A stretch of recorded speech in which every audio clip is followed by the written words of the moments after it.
रश्मी ठाकरे, आदित्य ठाकरे, तेजस ठाकरे, संजय राऊत, मिलिंद नार्वेकर, अनिल परब, किशोरी पेडणेकर, रवींद्र वायकर या नावांमध्ये दोन गोष्टी कॉमन आहेत.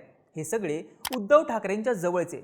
हे सगळे भाजप नेते किरीट सोमय्या यांच्या आरोपांच्या रडारवर आले. सोमय्या यांनी ना उद्धव ठाकरेंना सोडलं ना त्यांच्या मेहुण्याला. प्रेस घेऊन हातात हतोडा घेऊन जशी जमेल तशी टीका केली. मग यंदाच्या महापालिका निवडणुकीत किरीट सोमय्या यांचे पुत्र नील सोमय्या उभे राहिले. गुजराती उमेदवार ठाकरेंच्या कट्टर विरोधकाचा मुलगा. इथं ठाकरेंनी काय केलं पाहिजे तर आपला तगडा उमेदवार दिला पाहिजे, प्रचारात स्वतः उतरलं पाहिजे.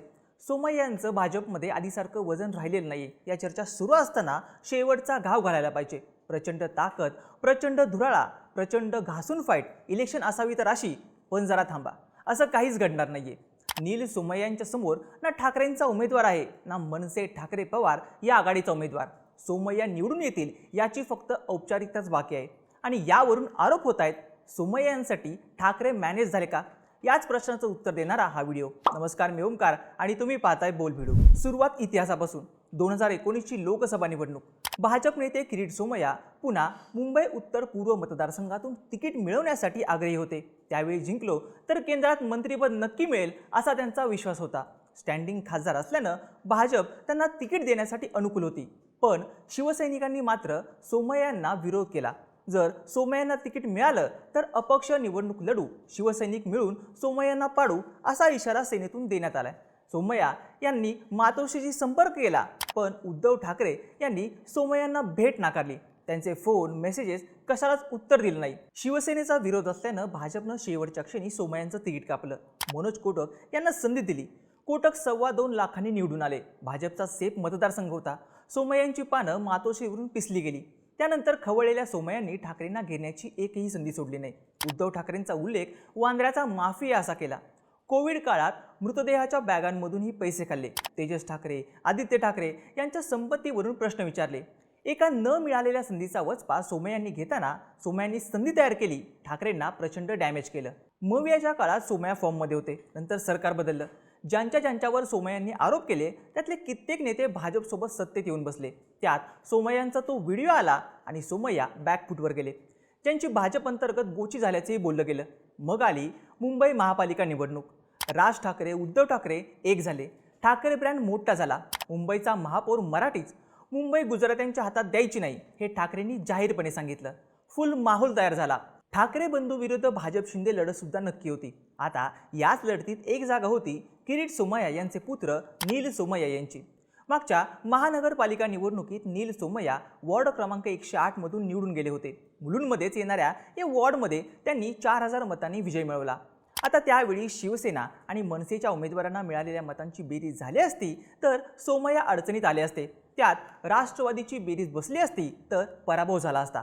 आता यावेळी हेच 3 पक्ष एकत्र असल्यानं नील सोमय्यांची गोची फिक्स होती. त्यात त्यांच्या वॉर्ड क्रमांक 108 वर आरक्षण पडलं. नील सोमय्या यांना अंतर्गत विरोध व्हायला लागला आणि भाजप यावेळी त्यांचं तिकीट कापणार अशी चर्चा झाली.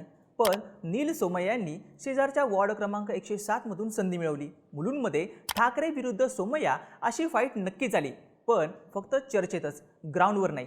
भाजपने 107 मधून नील सोमय्या यांचं तिकीट नक्की केलं. इकडं जागा वाटपात हा वॉर्ड कोणते ठाकरे घेणार याची उत्सुकता होती.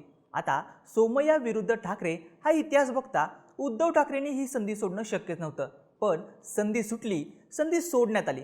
ठाकरे बंधूंच्या जागा वाटपात ही जागा उद्धव ठाकरेंच्या कोट्यात गेली आणि त्यांनी ती शरद पवारांच्या राष्ट्रवादीसाठी सोडली. आता उद्धव ठाकरेंनी आपला उमेदवार नील सोमय्या यांच्या विरोधात दिला नाही. याचा अर्थ त्यांच्याकडे स्ट्रॉंग उमेदवार नव्हता का, तर असंही नाहीये. या भागात 6 वॉर्ड येतात. सगळीकडे भाजपचे नगरसेवक, आमदार सुद्धा भाजपचेच. पण तरीही इथे ठाकरेंची ताकद होती. मुलुंड आणि आजूबाजूला होणाऱ्या बेकायदेशीर बांधकामाबद्दल, इथं होणाऱ्या बेकायदेशीर स्थलांतराबद्दल सध्या ठाकरे गटाचे मुलुंड विधानसभा अध्यक्ष असणारे ॲडव्होकेट सागर देवरे हे मागच्या काही वर्षापासून आवाज उठवत आहेत, आंदोलन करत आहेत.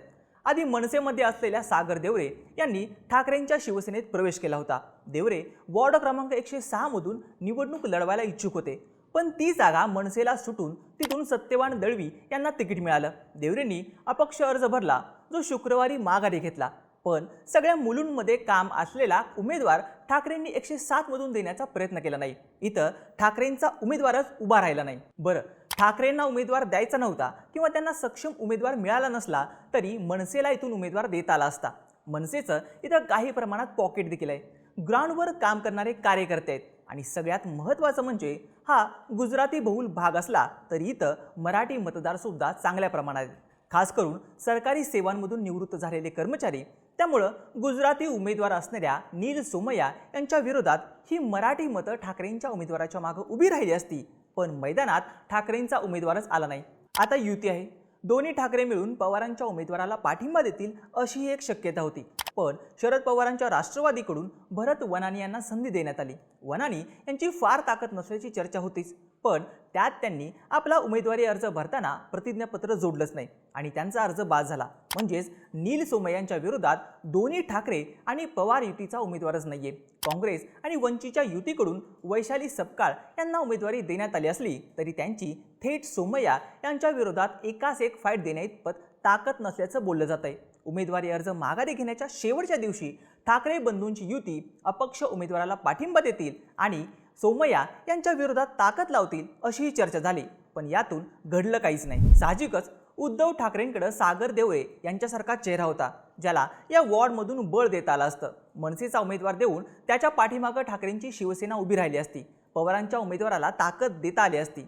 सगळंच फिसकटलं असतं तर काँग्रेस आणि वंचितच्या उमेदवाराला पुरस्कृत करता आलं असतं. पण यातली एकही गोष्ट उद्धव ठाकरेंनी केली नाही. सोमय्यांनी लोकसभेला तिकीट पाहिजे म्हणून मातोश्रीवर फोन केले, तेव्हा उद्धव ठाकरेंनी पाठीचा कणा ताट केला आणि सोमय्यांना शिवसैनिकांची ताकद दाखवून दिली. पण याच सोमय्यांच्या मुलाच्या विरोधात ठाकरेंनी शिवसैनिकांना बळ देणं सोडा, त्यांना लढाईमध्येच उतरवलं नाही. सोमय्या राजकीय पटलावर पुढे आले, त्यात गरबा आणि दांडियांच्या कार्यक्रमांचा आणि पर्यायानं गुजराती मतदारांचा मोठा वाटा होता. त्यामुळं मराठीच्या मुद्द्यावर निवडणूक लढवणाऱ्या ठाकरेंकडं सोमय्यांना रोखायला कारण होतं. नरेटिव्ह बिल्ड करायची संधी होती. थेट मातोश्रीवर आरोप करणाऱ्या सोमय्यांचा वचपा काढायचा चान्स होता, पण ठाकरेंनी ढील दिली आणि नील सोमय्यांचा पतंग विजयाच्या दारात जाऊन थांबला. साहजिकच आरोप, मेव्हण्यावर झालेली ईडीची कारवाई या सगळ्याच्या पाठीमागं असणाऱ्या किरीट सोमय्यांसाठी ठाकरे मॅनेज झाले का या आरोपांना बळ मिळालं, कारण संधी शेवटचा घाव घालायची होती. ठाकरेंनी ढाल पुढं केलीच नाही, उलट तलवारी सुद्धा दडवून ठेवल्या. तुम्हाला काय वाटतं, ठाकरेंनी सोमय्यांना पास का दिला? यामागं कुठलं राजकारण आहे की बचावाचं धोरण? तुमचं मत आणि प्रतिक्रिया आम्हाला कमेंट बॉक्समध्ये नक्की कळवा आणि अशाच माहितीपूर्ण व्हिडिओसाठी बोल व्हिडिओला सबस्क्राईब करायला विसरू नका.